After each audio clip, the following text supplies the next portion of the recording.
Bienvenue dans Marie Stuart. Reine, mariée, condamnée. Une plongée en profondeur dans la vie extraordinaire de Marie Stuart, la reine d'Écosse, qui a marqué l'histoire à jamais. À travers ce documentaire, nous allons explorer les moindres détails de son existence, de sa naissance à sa tragique fin, en examinant son héritage durable et la manière dont elle est commémorée dans l'histoire. Au cœur du tumulte politique du XVIe siècle, naît Marie Stuart en 1542 dans les paysages majestueux d'Écosse. Dès sa naissance, elle incarne l'héritage d'une nation. C'est une période où les destins des nations sont façonnés par les dynasties royales et l'enfant qui vient de naître est promis à un avenir extraordinaire. Cependant, l'héritage de Marie est loin d'être simple.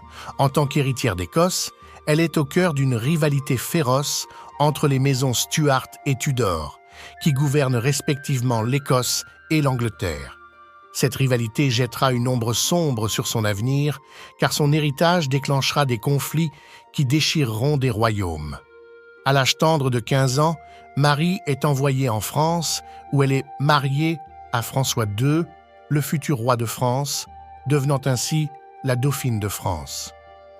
C'est un mariage qui marquera le cours de l'histoire. À la cour française, Marie reçoit une éducation raffinée et développe un sens aigu de la politique. Elle se retrouve plongée dans un monde de luxe, de pouvoir et d'intrigue. Son rôle en tant que dauphine la prépare à un destin royal, mais elle ignore encore les défis qui l'attendent à son retour en Écosse. La vie de Marie prend un tournant tragique avec la mort prématurée de François. Elle retourne en Écosse en tant que reine à l'âge de 18 ans, avec l'espoir de gouverner avec succès son royaume. Cependant, les tensions politiques entre l'Écosse et l'Angleterre rendent sa tâche presque insurmontable.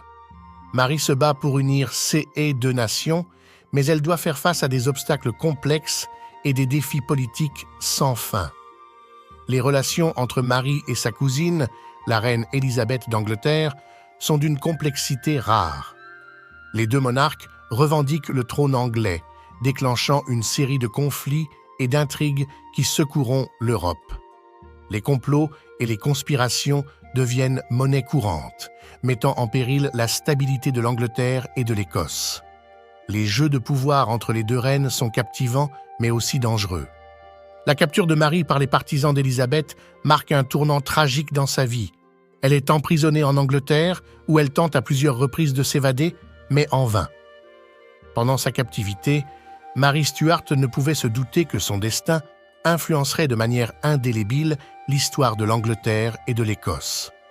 Pendant ces années sombres, un événement capital se produisit, la naissance de son fils, James Stuart. James Stuart, baptisé plus tard sous le nom de Jacques VI d'Écosse, était l'héritier tant attendu. Son existence bouleversa l'échiquier politique européen. À la mort d'Élisabeth d'Angleterre, Jacques devint le roi d'Angleterre et d'Écosse, unifiant ces deux puissantes nations sous une seule couronne. En 1586, Marie Stuart fut accusée de complot contre la vie d'Élisabeth, une accusation qui la conduisit devant un tribunal. Le procès fut une affaire complexe, teintée de politique et d'intrigues de cour. Malheureusement, le verdict tomba. Marie Stuart fut reconnue coupable de trahison et condamnée à mort. Le destin de Marie était désormais scellé. Elle avait été condamnée à mort, une décision qui choqua l'Europe et déclencha un débat passionné sur la légitimité de sa condamnation. Le 8 février 1587, dans l'intimité d'une salle sombre du château de Fotheringhay, Marie Stuart, reine d'Écosse, monta sur l'échafaud.